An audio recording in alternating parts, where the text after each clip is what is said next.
11, 14. Eu suponho que nós todos sejamos católicos. Eu vou começar com uma oração pedindo ao Espírito Santo que nos abençoe, que a gente possa fazer um trabalho juntos e que daqui saiam bons frutos, que eu consiga colaborar com vocês, trazendo alguma coisa que venha ajudar. Fico à disposição de vocês depois, durante, o tempo todo. Pai, do Filho e do Espírito Santo, vem o Espírito Santo. Enchei os corações dos vossos fiéis e acendei neles o fogo do vosso amor. Enviai o vosso Espírito e tudo será criado, e renovareis a face da terra. Oremos. Ó Deus, que instruíste os corações dos vossos fiéis com a luz do Espírito Santo, fazei que apreciemos retamente todas as coisas segundo o mesmo Espírito e gozemos sempre de sua consolação. Por Cristo, Senhor nosso. Amém. Nossa Senhora, sede da sabedoria, rogai por nós. Bom, por que nós estamos aqui hoje? Eu recebi a tarefa de passar para vocês alguma coisa dessa questão da invasão cultural e a destruição da moral da nossa sociedade. Então eu vou tentar fazer com que essa minha mensagem resolva, né, alguma coisa disso. Vocês são jovens, né, são bem mais jovens do que eu, então tem gente aqui, o Márcio, por exemplo, já olha assim, dizendo, não, mas eu estou com quase 75, mas falta pouco, então eu acho que eu te ganho. Mas o que acontece? Você apanhou com régua de madeira? Você imagina eu. De qualquer forma, a gente vai passar por todo esse trabalho e vai ter um momento, quando a gente falar de Segunda Guerra Mundial, eu não vou falar naquela ocasião, porque dali eu vou estar correndo muito, eu estou preocupado com o tempo, então eu vou estar correndo muito. Mas na Guerra Mundial, nós temos 2 livros que foram escritos durante aquela ocasião e tudo. Um deles foi do Viktor Frankl, não sei se vocês já conhecem o Viktor Frankl e tudo, que fala sobre a questão do sentido da vida. O outro é o Andrew Lobatchevsky, que falou sobre a ponerologia política, o termo que ele mesmo criou, a ponerologia, que é a questão do mal, né? do mal infernal, né? Do mal do demônio, né? Como utilizar o mal do demônio para dominar a política, a sociedade, acabar com a alma das pessoas. Então nós estamos aqui reunidos porque nós acreditamos nisso, nós acreditamos em alma, nós acreditamos em Deus, nós acreditamos na existência do demônio. Isso tudo nós acreditamos e queremos lutar contra isso, né? Essa questão do sentido da vida é que eu acho que é importante, vocês que são mais jovens, meditarem um pouco, refletirem um pouco sobre isso. Acho que a gente passa, às vezes, a vida inteira sem perceber qual é o sentido que nós estamos dando à nossa vida. Ou então, o que nós buscamos, o que justificaria nós termos vivido, né? Por que a gente... Às vezes, o que eu quero dizer a vocês, na minha experiência, pode ser que isso aí seja diferente com cada pessoa, mas a minha experiência, quando a gente fala sobre o sentido da vida, assim, eu tive altos e baixos, trabalhei em lugares excepcionais, outros menos, tive desempenhos variados, dependia da ocasião, e às vezes eu saía muito gratificado do trabalho que eu tinha feito, eu estava gratificado no exercício da função. Outras vezes, a gente não vê bem o sentido daquilo, o que está fazendo, né? Mas no fundo, quem acredita em Deus, quem acredita nos valores que nós acreditamos, de família, de Deus, de pátria, né? A gente tem essa crença e a firmeza de que nós estamos permanentemente diante de Deus, nós estamos permanentemente acompanhados do nosso anjo da guarda, nós estamos sempre nos referindo a Nossa Senhora, pedindo ajuda. E essa questão faz com que a gente deva valorizar, ou deva dar valores à coisas que normalmente a pessoa que não acredita não dá valor a isso. Eles depositam a esperança deles, depositam os valores, a crença em valores que para nós não são aqueles valores. Né? Uma ambição desmedida, né? Uma vaidade excessiva, um orgulho desmedido. Então, isso daí a gente tem que entender. Eu, por exemplo, isso não é uma declaração de amor para minha mulher, não. Mas eu... não, você desculpa. Mas realmente, depois de ter vivido fora do Brasil, em vários lugares, Estados Unidos, alguns países da Europa, muito tempo, e trabalhado, teve um determinado momento, é aquele momento que quando a gente diz sim a Deus, aquele momento que você tem que dizer sim ou não. Momento que você, às vezes, alguma coisa é pedido para você fazer, ou é ordenado para você fazer, você diz não. Esse momento, você às vezes está jogando muita coisa ali em cima, está jogando muita experiência, está jogando seus princípios, você diz não. Aquele não é o momento que você talvez tenha esperado a vida inteira para ter aquele encontro com Deus. Aquele não define o sentido da sua vida. Como muitas vezes você dizer sim e aceitar uma determinada missão, aceitar uma determinada situação, pelo compromisso que aquilo vai criar, vai exigir de você, aquilo passa a ser o norteador do sentido da sua vida. Né? Então, quando eu, por exemplo, conheci a minha mulher e nós resolvemos nos casar e viver juntos, e eu disse sim a ela, eu acho que aquele momento definiu uma existência para mim que foi extraterrena, foi alguma coisa que superou, que transcendeu a questão material. Né? Foi ali que eu encontrei a justificativa do sentido da minha vida. Né? Não significa que isso daí fosse dedicar a ela tudo. Não, eu dedico todo o amor e tudo, mas é que eu passei a entender as coisas da vida, vamos dizer assim, a questão de trabalho, de produção, de cuidar da família, de uma maneira absolutamente diferente. Porque naquele momento eu percebi que eu estava fazendo uma união, estava construindo uma união, casando na presença de Deus. Aquele sacramento foi uma coisa muito importante na minha vida.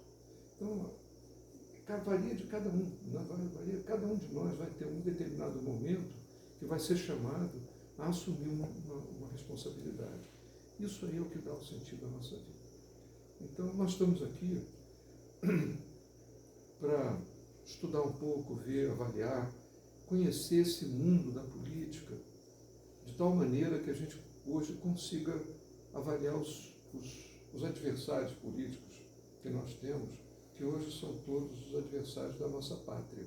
Nós todos aqui somos patriotas, pelo que eu estou vendo, vocês colocaram a nossa bandeira aqui, graças a Deus. Né? Então nós vamos começar falando sobre as ameaças que têm atacado a nossa sociedade, que têm tentado acabar com a nossa pátria. Né?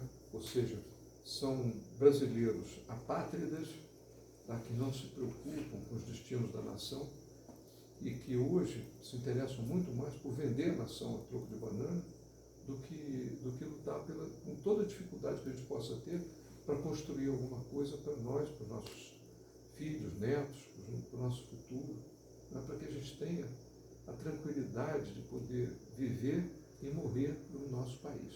Tá bom? Então vamos lá. Nós vamos começar fazendo o seguinte. Bom, nós vamos começar fazendo o seguinte. Eu chamei de despertar socialista, tá? Quer que eu mude de lugar? Não, o tempo de gravação, você ainda vai dar para gravar tudo. Ah, tá. Despertar socialista, eu chamei isso pelo seguinte, é quando as forças socialistas do mundo começaram a entrar em embates e desses embates eles conseguiram extrair conhecimento para se reorganizar, para encontrar novos caminhos de ataque novas formas de sedução, novas formas de conquista. Então, essa atividade, essa atuação, essa militância que eles fizeram é que transformou esse pessoal numa força maligna, infelizmente, que hoje nos atrapalha muito. Então, nós vamos ver essa linha que vai correr aqui, é a linha do tempo. Que num outro trabalho eu tinha feito isso na horizontal, mas ficou tanta coisa no mesmo quadro, fica bom porque fica tudo no mesmo quadro. Aqui nós vamos fazer alguns slides para passar isso. E nós vamos ver que esse período foi de 1850, mais ou menos, a 2000. Eu falo mais ou menos porque Marx e Engels, quando lançaram o Manifesto Comunista, foi em 48. Então já está ali perto, né? Quando eles lançam isso, eles lançam a principal cenoura, né, na frente de todo mundo. Nós temos a questão da guerra de classes, né, os oprimidos contra os opressores, esse negócio todo. Isso daqui é o tracejado, é só a linha do tempo, tá? Eu falo que nesse momento, essa bolota vermelha aqui é o socialismo, é o marxismo revolucionário, tá? E ele vai percorrer a linha do tempo até os dias de hoje. Então, isso daqui é por isso essa linha desceu assim. Em 1849, quer dizer, um ano depois, a loja maçônica Alta Vendetta da Córcega publica o Istruzione Permanente de Alta Vendetta. Esse trabalho aqui, Istruzione Permanente de Alta Vendetta, vocês encontram isso na internet. Eu comprei isso aí em Nova York, um livretinho, num sebo lá. Então, em italiano mesmo e tudo. A proposta principal era o seguinte: a maçonaria queria instrumentalizar a igreja para dominar o mundo. Então essa era o principal interesse. Eles diziam, a nós não interessa termos o Papa como maçom. Interessa que quem está ao redor do Papa, os assessores do Papa, sejam maçons. Então naquela época, apesar do manifesto, eles ainda falavam do poderio da loja maçônica, do poderio da maçonaria dominando a igreja para assim penetrar no mundo inteiro. Tá? Vamos lá. E aí, esse livro foi deparado, pode passar aqui, deparado por um Papa, Pio IX, tá? Que assumiu em 46, tá? E ele começou a se impressionar, a ler sobre aquilo, começou a perseguir o que estava acontecendo e veio tomar providências depois. Em 1864, espera um pouquinho só. Em 1864, foi fundada em Londres a primeira Internacional Socialista e a sede foi colocada em Nova York, tá? Nos Estados Unidos. Foi dissolvida em 76, quer dizer, durou muito pouco tempo. Mas por que ela foi dissolvida, né? Foi dissolvida porque eles entenderam, eles não souberam controlar as forças socialistas, tá, que se reuniram em torno dessa primeira internacional. Por que eles não conseguiram controlar? Porque ali se reuniram todos os matizes de revolucionários, os anarquistas, os marxistas, tudo que vocês imaginarem de revolucionário estava ali dentro. Hoje, isso daí para eles é um ativo maravilhoso, mas naquela ocasião eles entenderam que eles não conseguiam pôr ordem na casa. Não? Quando, na verdade, o que interessa a eles não é a ordem, é o caos. Mas eles estavam preocupados em colocar uma ordem para poder ter o comando. Depois eles desenvolveram uma forma de comando mais subjetiva, estabelecendo objetivos a longo prazo, médio e longo prazo, e que todas essas forças revolucionárias, desde que rumassem para aquele objetivo, elas poderiam usar o formato de revolução que quisessem. Tá? Então ela foi dissolvida assim, por essa razão. E ainda em 1864, já com esses acontecimentos aqui e aqui, o Papa Pio IX lança a encíclica Quanta Cura e lança também o Syllabus Errorum, e outros documentos contra a Istruzione da maçonaria e contra o socialismo.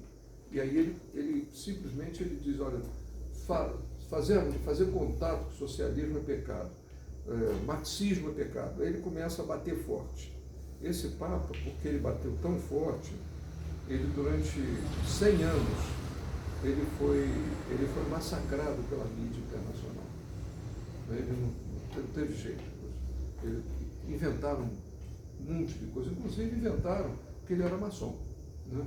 Ele sendo expedindo encíclicas contra a maçonaria.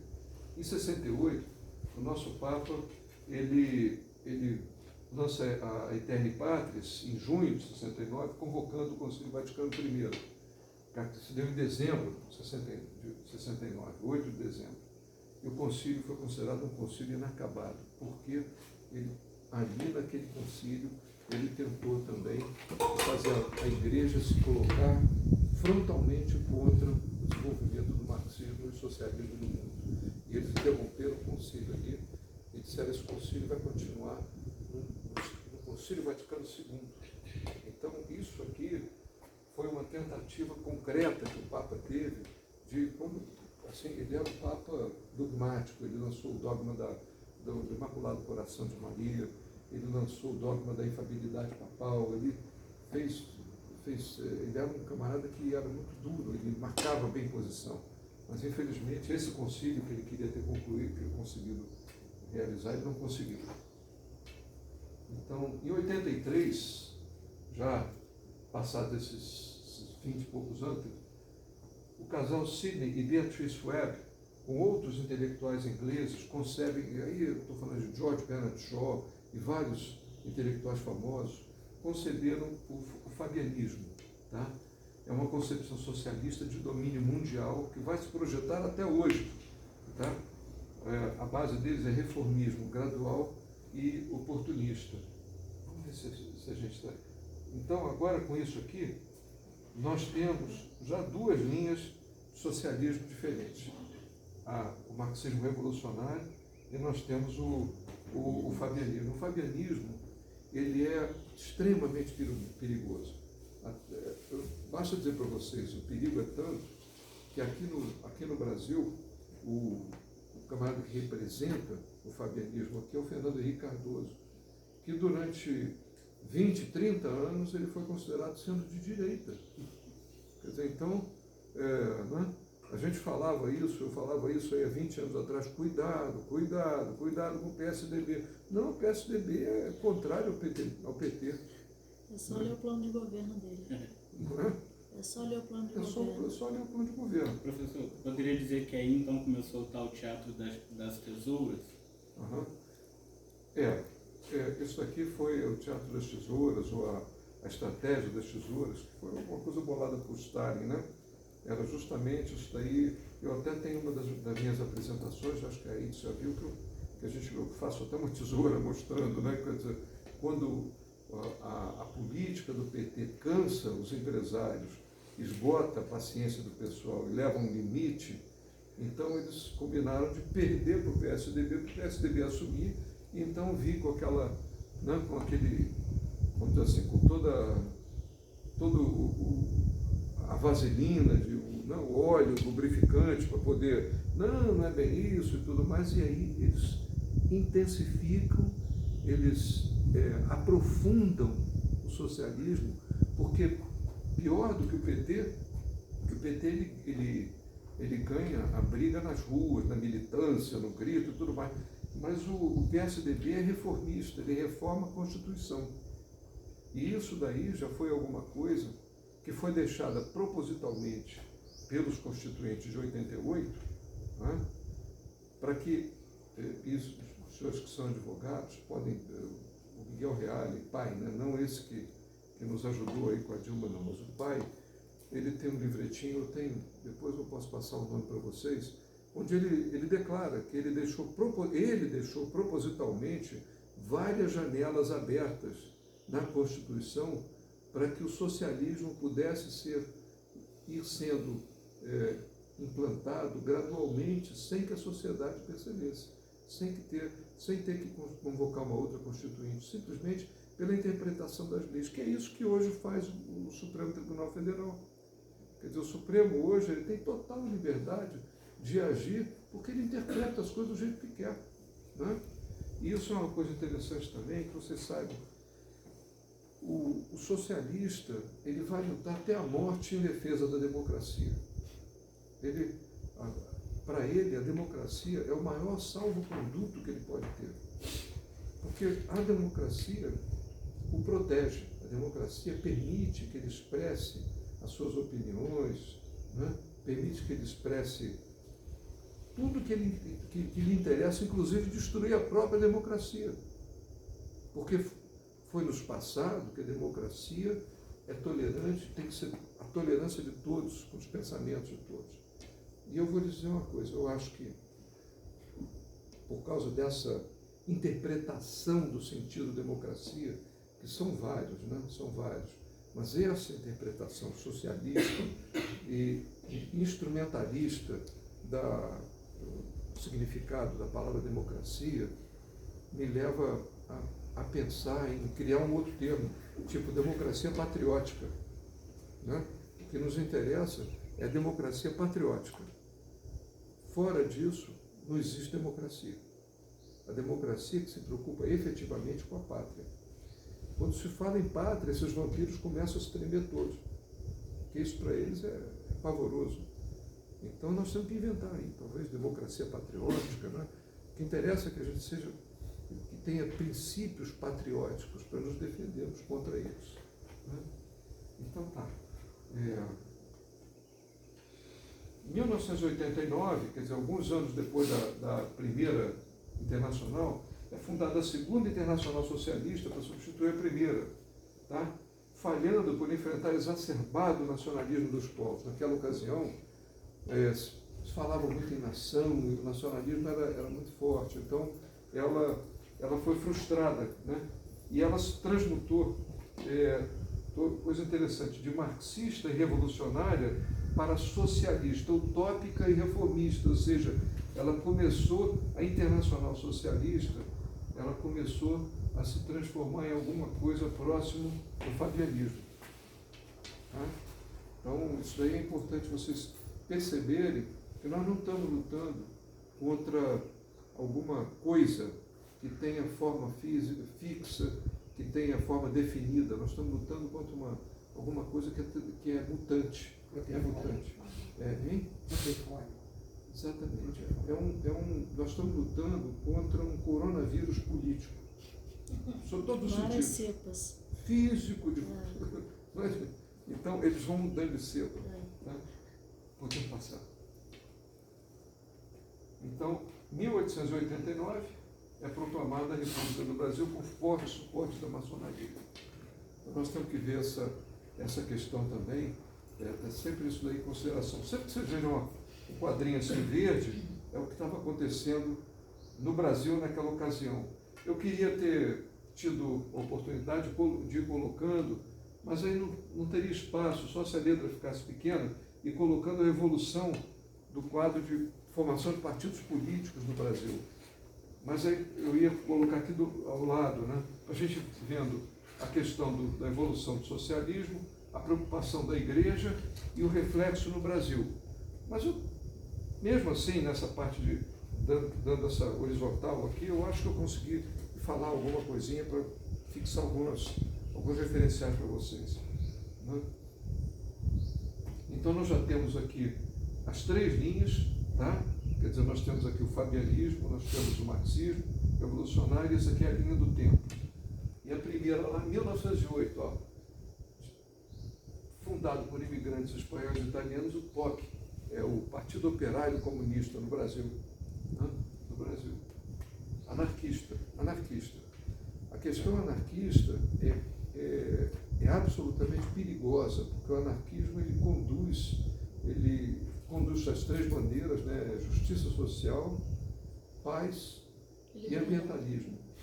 Tá? Então, essas três bandeiras são as bandeiras que hoje sempre os anarquistas conduziram, e são as bandeiras que hoje movimentam o mesmo, vamos dizer assim, o fórum mais alto, que é o Fórum de Davos.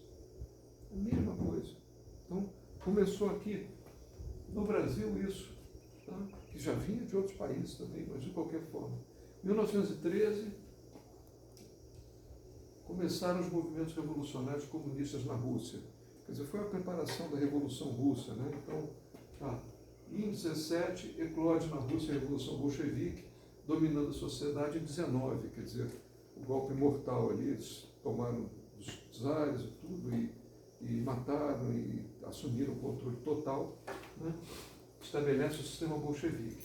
Em 17 também, mesma época, tem início a Primeira Guerra Mundial, carregando as esperanças frustradas de um motim revolucionário dos soldados contra oficiais. O que significa isso? O comunista pensava que o ódio que eles insuflavam nas populações, dos operários contra os patrões, das classes oprimidas contra os opressores, que aquilo fosse se transportar para o campo de batalha, os soldados se revoltarem contra os oficiais, que normalmente eram filhos de melhores famílias que tinham tido condição de mandar os filhos para as academias militares. Então a esperança deles era que esses soldados se rebelassem, né, no campo de batalha, matassem seus oficiais e se unissem aos soldados do adversário, do país inimigo, e com isso aí a soldadesca armada se transformaria numa força de domínio desses países, porque eles não seriam os famosos internacionalistas, né? Não teriam bandeira, a bandeira deles era internacional, tá? Não tem pátria. Vocês estão entendendo a evolução da coisa, do jeito que se... Né? Então, a guerra terminou em 19. Em 1919, é fundada a Liga das Nações, para evitar futuras guerras. Aí a gente percebe nitidamente que eles sempre vão utilizar isso, dizendo, não, mas nós somos bonzinhos, nós queremos que nunca mais ninguém, não tenha mais guerra mundial, não se morra mais em guerra mundial. Então, mas por iniciativa de um certo Coronel House. Esse Coronel House era assessor do presidente Woodrow Wilson, dos Estados Unidos, e era um camarada extremamente ligado ao fabianismo. Ele viajou para a Inglaterra várias vezes, se associou à Sociedade Fabiana em Londres, e trazia as ideias de construção de um mundo onde as maiores fortunas se uniriam para dominar o planeta. Então essa era a história. Eu não vou poder parar hoje para a gente falar do fabianismo em detalhe, da guerra cultural, da escola de Frankfurt em detalhe, senão a gente ficaria aqui o fim de semana inteiro falando. Hoje me pediram só para a gente comentar sobre isso aqui, nós vamos lá, mas depois vocês fiquem à vontade, a gente fala. Mas também tem livros que hoje estão falando muito melhor. Mas, de qualquer forma, o nosso Coronel House, o objetivo dele era fazer com que se criasse uma organização tal que passasse a ter o empenho desses outros países mais ricos e tudo mais para dominar o mundo. Então eles montaram, em primeiro lugar, a Liga das Nações. E quando é que eles montaram a Liga das Nações? Depois que a guerra acabou. Bem assim que a guerra acabou, eles vieram com essa solução. Eu já estava pensando em montar isso, já estava querendo que a guerra acontecesse, para morrer bastante gente, foi uma guerra, uma carnificina danada, para eles justificarem a Liga das Nações. Se vocês perceberem, sempre que o socialismo tiver interesse em penetrar numa sociedade ou em alguma coisa, eles não têm o menor prurido em provocar catástrofes, genocídios, mortes e tudo mais. E seguindo a orientação de Lenin, né, acusos do que você faz e xingues do que você é, Bolsonaro genocidas são eles, que nunca tiveram nenhum prurido de provocar uma primeira guerra mundial para poder acabar com milhões e milhões de pessoas. Né? Hoje nós estamos aqui nesse Covid, milhões de pessoas morrendo. Né? Isso tudo são eles que provocam. E aí, genocida é o único camarada que está lutando contra eles. Né? Mas eu estou falando isso, eu não estou defendendo o Bolsonaro, eu estou só trazendo a vocês, são fatos concretos, para que vocês vejam que eles seguem a cartilha ao pé da letra. Né? Apesar de ser uma cartilha que pregue o caos, mas dentro do caos eles sabem seguir os princípios e conceitos que eles têm que seguir. Tá? Em 1922, então, no Brasil, é fundado em março o Partido Comunista, a seção brasileira da Internacional Comunista, cuja história passa a ser a do próprio movimento comunista brasileiro até 1966, que é quando vem então a questão do terrorismo, dos guerrilheiros, e aí eles debandam cada um para o lado, e aí a coisa se divide. Mas a história do Partido Comunista Brasileiro, sendo a seção brasileira da Internacional Comunista, ela era verdadeiramente a história do movimento comunista que houve no Brasil. Tá? Em 1926, é fundado em Frankfurt o Instituto de Pesquisas Sociais, depois virou Escola de Frankfurt, formado por revolucionários marxistas que adotaram a teoria crítica, visando a destruição dos valores morais cristãos através da guerra cultural. Tá? Muito ativa até 1975, adquiriu depois moto próprio até hoje. Porque em 75 é um ponto de inflexão ali na história da Escola de Frankfurt, por causa da morte do Horkheimer, do Max Horkheimer. Então ele morreu ali e a escola perdeu um motor de criação, tá? Mas deve ser a Escola de Frankfurt, cujos membros saíram da Alemanha em 1930 e pouco, muito obrigado, saíram da Alemanha em 1932, 34, aí foram saindo aos poucos, foram indo para os Estados Unidos, e a maior parte deles, que eram egressos antes dos seus países, como o Georg Lukács, que veio da Hungria, e vários outros que eram considerados grandes pensadores. Se a gente lê bem os trabalhos deles, são grandes malucos, né? Mas infelizmente não tem nada que se aproveite ali, mas justamente se tivesse que se aproveitar não serviria para eles. Então eles foram recebidos de braços abertos pela sociedade americana, né? Na Universidade de Columbia, nos Estados Unidos, e depois na Universidade de Chicago, que tinha sido erigida, né, toda construída pelo Rockefeller, né, que era um dos globalistas que desde antes da Primeira Guerra Mundial já estava interessado nessa questão de governo mundial. Tá? Financiava, então, né? Hein? Financiava.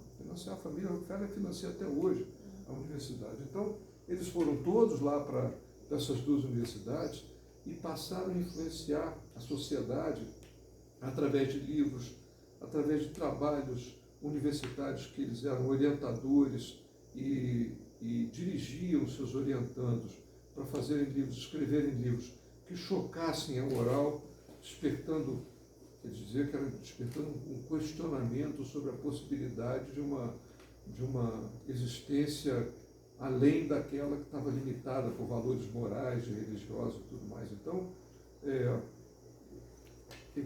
eles escreviam, John Steinbeck, por exemplo, escreveu O Inverno das Nossas Desesperanças, era uma questão lá na sociedade, uma cidadezinha no Canadá e tudo. Então, foram livros que marcaram determinadas épocas importantes e que o pensamento da sociedade americana começou a ser instigado, começou a ser excitado para novas possibilidades de vida que dariam mais prazer, né? mais luxúria, mais prazer material, mas muito menos realização moral.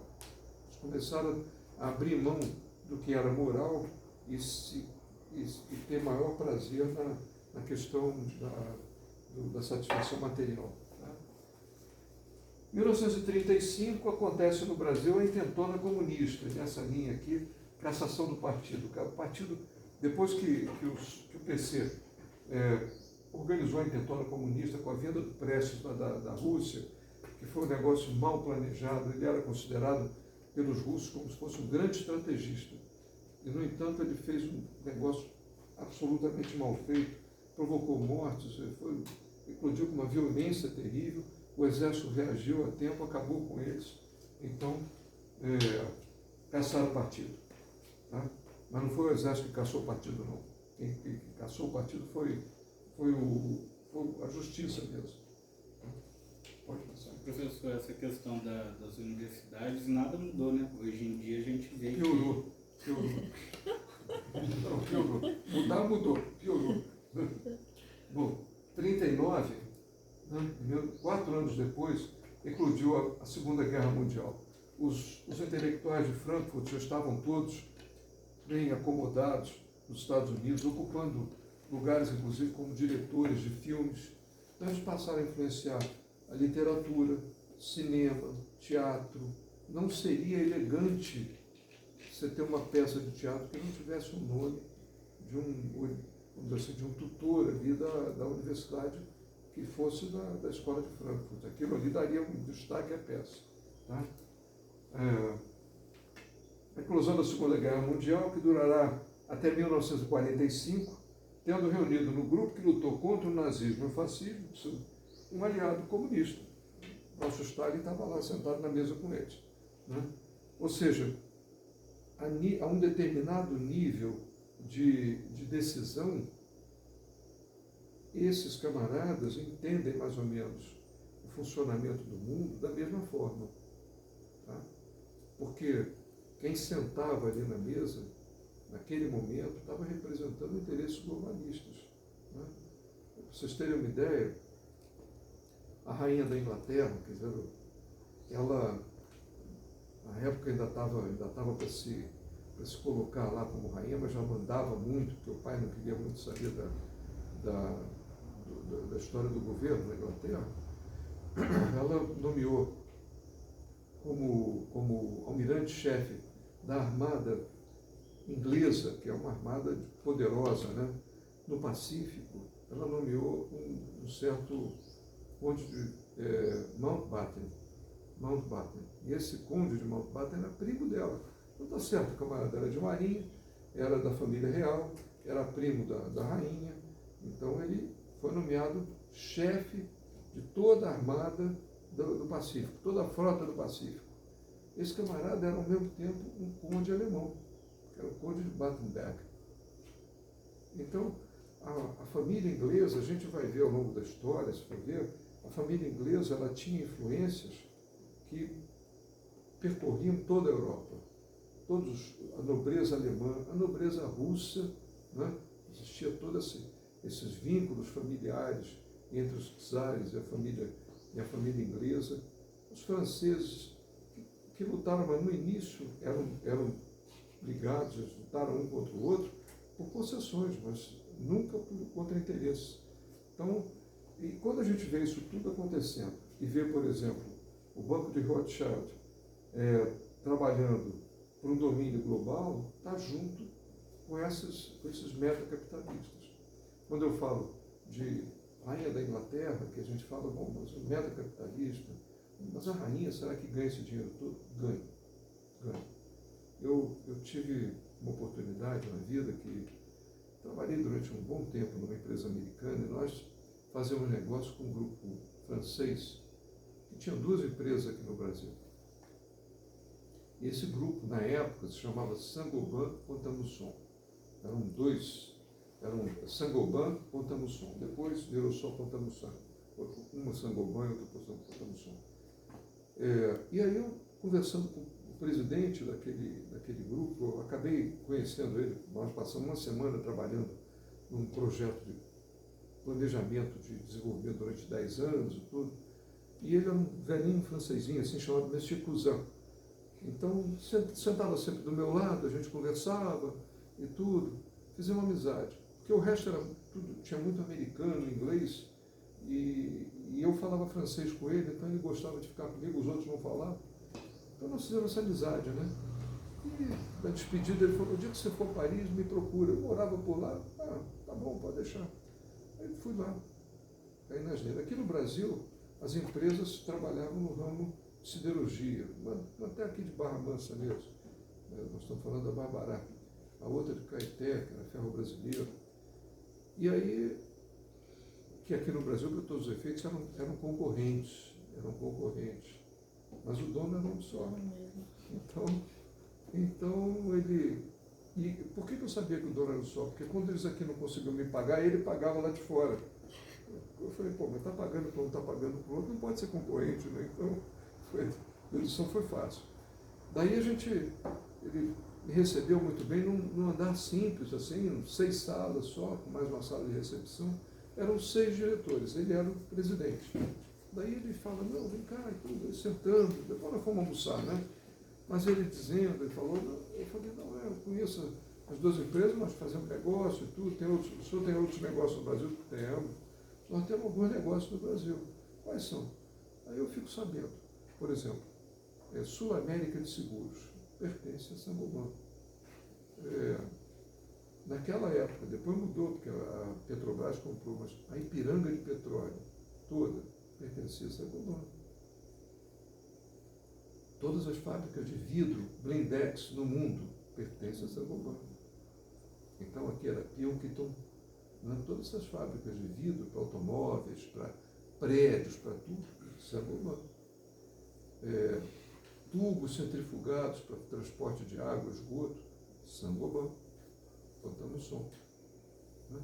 Então a gente começa a ver a enormidade de dinheiro, porque eles não eram donos só na França e no Brasil, não. Eles eram donos na França, no Brasil, mas em 88 países do mundo. Então isso, quando a gente chega num volume de negócio desse, isso é um metacapitalismo. Mas eu, poxa, mas peraí, isso pode estar na Bolsa de Valores, está distribuído entre ações e tudo mais. Aí ele rindo para mim, mostrou assim, sentadinho aqui, mostrou lá o diploma, falou, está vendo isso aqui? Isso é a nossa empresa. Eu, tá bom. Ele falou, e sabe quem é o dono disso aqui? Eu falei, não, é a Companhia do Canal de Suez. Companhia do Canal de Suez. Ah, Companhia do Canal de Suez. E sabe quem é a dona da Companhia do Canal de Suez? Eu falei, não, é a rainha da Inglaterra. Então, uma pessoa, quer dizer, não é a rainha, é a coroa da Inglaterra. Quem estiver sentado ali debaixo daquela coroa, o dono disso tudo. Então, quando a gente vê hoje os jornais reclamando que a rainha gasta não sei quanto para tomar chá, ela está pouco dando bola, não sabe nem o que é isso. São valores que o pessoal fica jogando areia na nossa vista, mas que são coisas que não afetam em nada. Tá? Vamos continuar para isso, né? E aí, em 1947, vem o fim da guerra, né? Quer dizer, o fim da guerra foi em 45, mas foi proposta uma Liga das Nações melhorada para evitar a guerra mundial através de um controle único, ONU.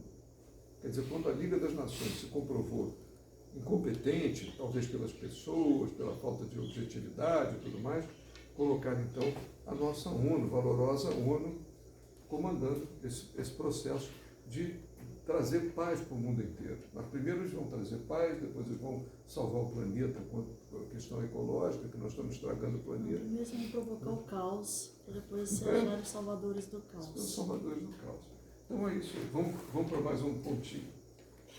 Mais um. Né? E aí vem o tempo, vem... Aqui nós já estávamos, então, com fabianismo, com marxismo e com a Escola de Frankfurt, a guerra cultural. Né? Então, a essa altura, o tempo está transcorrendo e a humanidade está sofrendo contra os flagelos desses 3 cavaleiros do Apocalipse. Falta o 4. Né? Falta o 4. 1954, Guerra da Coreia. A China mede forças com os Estados Unidos, tudo inimigo. Quer dizer, foi uma coisa interessante a Guerra da Coreia. Vocês vão dizer, poxa, nós temos que falar sobre política atual. Por que nós estamos falando de Guerra da Coreia? Por que nós estamos falando de metacapitalismo? Para que vocês tenham uma ideia concreta dessa história toda. Né? Então, essa questão da Guerra da Coreia, na verdade, o campo de batalha foi a Coreia, mas ali estava se enfrentando a China contra o principal adversário que ela queria enfrentar, que era os Estados Unidos. Porque a ONU, que tinha sido recém-criada, é que mandou as tropas, quer dizer, as tropas americanas estavam usando o boné azul. Então, estavam sob o comando da ONU. Tá? E foram atacar lá por ordem da ONU. E aí, nós temos um grande general americano que saiu daquilo ali com várias lições, mas 2 delas eu sei. Uma ele falou, nunca nós devemos entrar numa guerra que não nos permita ter a vitória total. Por quê? Porque a ONU, na hora que os Estados Unidos conseguiram atacar pelo sul e ir subindo empurrando os chineses lá para cima, rapidamente a ONU traçou o paralelo 38 e falou, não passem daqui.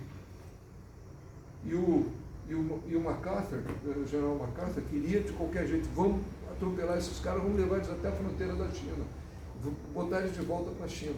Teria dado um jeito no negócio. Né? E aí, eles falaram, não, volta, porque nós é que mandamos nessa guerra, e é o seguinte, até o paralelo 38. É por isso que hoje a Coreia é dividida em Coreia do Norte e Coreia do Sul, porque a ordem que eles tiveram foi parar. Né? Então, vitória total, o camarada tem que lutar por ela. Né? A outra, eu estava com ela aqui na boca, do nosso MacArthur, e nunca lutar, colocar o exército americano sob o comando de um outro comandante que não seja americano, ou seja, a ONU mandando no exército. Então essa transferência de autoridade é uma coisa que ele falou, nós nunca podemos admitir. Tá? Mas dentro dos Estados Unidos, eu costumo dizer, os Estados Unidos eles têm a questão de ser republicano ou democrata, e dentro dos republicanos também tinham muitos traidores.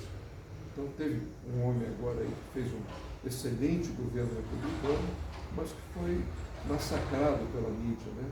Então a mídia americana é poderosíssima. Vamos lá. Em 1956, quer dizer, 6 anos depois da Guerra da Coreia, o que eu queria só dizer aqui também é o seguinte, a China, na verdade, ela não estava... Oi? Ia lembrar só do filme. Tem aquele filme, mas não se encontra mais. Na Netflix não, mas no YouTube consegue. Consegue? No YouTube comprando, sim. Mas é baratinho.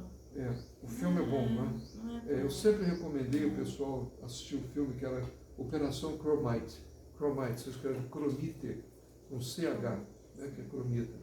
Então, Operação Chromite. É um filme que mostra como que determinadas coisas acontecem nessa batalha interna. Como oficiais do mesmo exército se encontram nos corredores e trocam tiro uns com os outros. Porque um sabe que o lado de lá é comunista, o lado de cá não é. Então eles se matam, né?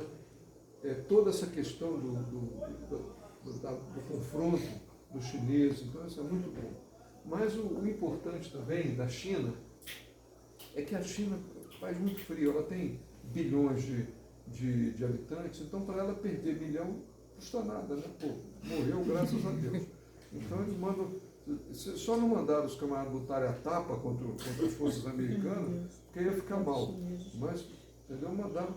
E aí foram lá. E eles perceberam, quando eles conseguiram começar a formar campos de concentração americanos, né? Dos prisioneiros americanos, olha, os americanos voltaram para os Estados Unidos dizendo que era um campo de concentração muito melhor do que os alemães. Os alemães tinham disciplina, tinha aquele negócio todo, os oficiais eram obrigados a cuidar da própria tropa, ver, prestar conta. Os chineses, a primeira coisa que fizeram era igualar todo mundo. Não, aqui não tem sargento, não tem major, não tem coronel, todo mundo é igual. Ou seja, desestruturou a hierarquia. Não tem autoridade, todo mundo aqui manda certo. Combinaram fazer grupos de 10, onde você era pedido para falar sobre o que você estava achando, o que você achava do comunismo, se não era um troço bacana e tudo mais, e você ficava ali, realmente eu estou sendo bem tratado, tudo ótimo, e você, tudo lá fazendo a lavagem cerebral. Você não era obrigado a dizer que gostava, e não era obrigado a prestar o seu depoimento. Você podia sair dali e dizer, não, eu não quero estar hoje aí. Só que aí, os outros 9 companheiros não iam comer. Entendeu? Os seus 9 companheiros não iam comer. Então, quando se terminava a reunião, os 9 iam lá e te pressionavam. Pô, você não quer que deixar a gente comer, pô? O que está vendo? E aí os camaradas começaram. Então, com isso aí, eles conseguiram virar uns contra os outros, fracionar aquilo tudo. Então, acabou que, em 3 anos de guerra, um não confiava mais no outro de jeito nenhum. Nem para dizer que estava indo ao banheiro. Ninguém confiava em ninguém. Não havia hierarquia. Não havia autoridade. Era o caos instalado, onde quem comandava eram eles. Então, isso tudo eram práticas experimentais que eles estavam levando adiante para ver o comportamento do inimigo, para ver como é que eles podiam dominar. Tá? E assim foram.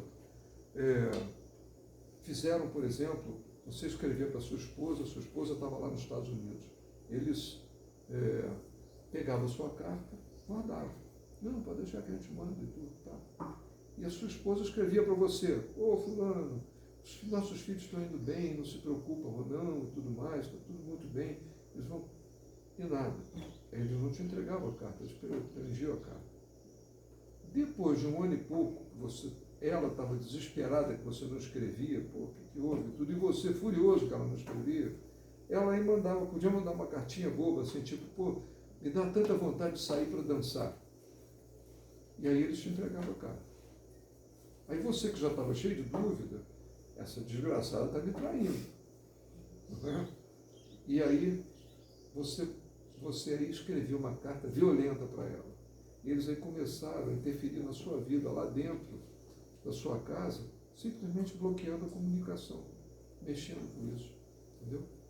Quando os americanos voltaram, a guerra acabou, eles voltaram, todos eles tiveram que ser tratados com psicólogos e psiquiatras. Todos eles. Foi a geração que mais sofreu com essa questão de psiquiatra, com essas questões psicológicas e patologias seríssimas. Né? Essa geração se perdeu lá. Tá? E foi a geração que depois veio alimentar a década de 60, os meninos revolucionários tem uma mosca chata aqui que eu estou tentando pegar ela. Entendeu? Então, das revoluções, do anarquismo e tudo, foram eles drogados, todos eles, muito drogados. Né? Então, vamos lá. Aqui em 56, Nikita Khrushchev determina a estratégia de via pacífica, dando origem à Guerra Fria. Tá? Deu origem à Guerra Fria, porque vamos fazer a guerra... A via pacífica é o seguinte, nós não trocamos mais bomba, nós não vamos matar, mas por trás dos panos a coisa esquentou. Vamos lá. Em 57, a Rússia distribui a coleção de Antônio Gramsci, Cadernos de Cárcere, para as universidades e academias. Ou seja, surge o gramscismo. Isso aqui eu estou falando de 57, não é? Pode ser que tenha sido um pouco antes, um pouco depois, mas quando eu estava nos Estados Unidos, assim, investigando essas coisas, eu vi que os livros foram lançados mais ou menos em 57. As traduções que foram... As traduções foram... Às vezes demorava um pouco, passava um tempo. Então, foi mais ou menos nessa época. Aqui no Brasil também, o Carlos Coutinho também trabalhou nessa época da tradução. Então, a gente... foi tudo lançado ao mesmo tempo. Quer dizer, quando a gente vê Nikita Khrushchev falando em via pacífica e a gente vê o livro do Gramsci ser lançado nas universidades e academias, logo no ano seguinte, é porque a gente sabia que eles já tinham traçado uma estratégia de tomada do poder. É o quarto cavaleiro do Apocalipse. Vai passar isso. E aí vem aí. Com isso aí nós temos... Eu não conseguia dar cores mais pavorosas do que o roxo escuro, o roxo meio claro, o vermelho, mas foi então... Já foi para o preto direto. 50 tons de comunismo. Ficou tudo junto aí. Né? Então, 1961, a gente tem o Tentame, aqui no Brasil, que levou à conclusão política do ciclo militar, a partir de 64, recrudescido pelo terrorismo e guerrilha entre 66 e 75. Quer dizer, lembra que quando eu falei lá do Partido Comunista, vi até 66 como história do movimento comunista no Brasil, foi por causa de que quando eclodiu isso aqui, aí eles começaram a entrar em batalha e a coisa se estilhaçou. Pode passar. 75, eu queria dizer uma coisa para vocês, eu deixei de colocar aqui uma página importantíssima, talvez a página mais importante da história da nossa civilização nesses 150 anos que passaram. Foi o Concílio Vaticano II, tá? Nesse período aqui. Concílio Vaticano II ele tem que ser tratado à parte, porque foi uma coisa tão séria, que nós, a civilização ocidental, perdeu muito da sua capacidade de defesa e resistência contra isso tudo, graças ao Concílio Vaticano II. Mas aí a gente, né, o Concílio Vaticano II, vamos dizer assim, a formatação, né, não estou falando de criação, de uma formatação da teologia da libertação, isso tudo, mexeu profundamente com as raízes da igreja, mexeu com a cabeça dos nossos seminaristas e padres. Se vocês hoje, nós estamos em 2021, a gente está contando isso tudo, falando rapidamente sobre o que é fabianismo, sobre o que é isso e aquilo, vocês imaginem, naquela época, que as pessoas não sabiam o que era isso. Não tinha conhecimento, só sabia quem estava em busca da tomada do poder e que era mandado, porque esse pessoal é treinado para isso. A comunicação demorava muito para chegar. Demorava, e os padres mesmo não tinham conhecimento, eles faziam a interpretação do que era dado a eles conduzir dentro do que era interpretado por um bispo e tudo, e os bispos foram muito facilmente conquistados, porque a maior resistência que o católico tem contra esse tipo de proposta política é a fé. O camarada tem que ter uma fé inabalável. E essa questão da fé, quando o homem perde a fé, ele não consegue, quando ele não tem fé suficiente para enfrentar esse negócio, ele não sabe o que vai fazer, ele cai, ele sucumbe. Em 1975 é fundado então o Fórum Econômico Mundial, o World Economic Forum, uma missão implantar um governo mundial globalista. 1975, gente. Vai fazer 45 anos daqui a pouco. Ou seja, toda a civilização ocidental, que demoramos aí 2.000 anos para construir, está perigando cair por causa de um negocinho fundado há 45 anos atrás, mas que encerra na sua missão as piores virtudes que um homem pode ter, as piores qualificações que um homem pode ter. É a ambição desmedida, o desejo de controle, o poder e tudo mais, a maldade, né? A incapacidade de ter caridade pelo próximo. Então, esse é... Professor, dá uma pausazinha só para eu trocar aqui rapidinho. Tô.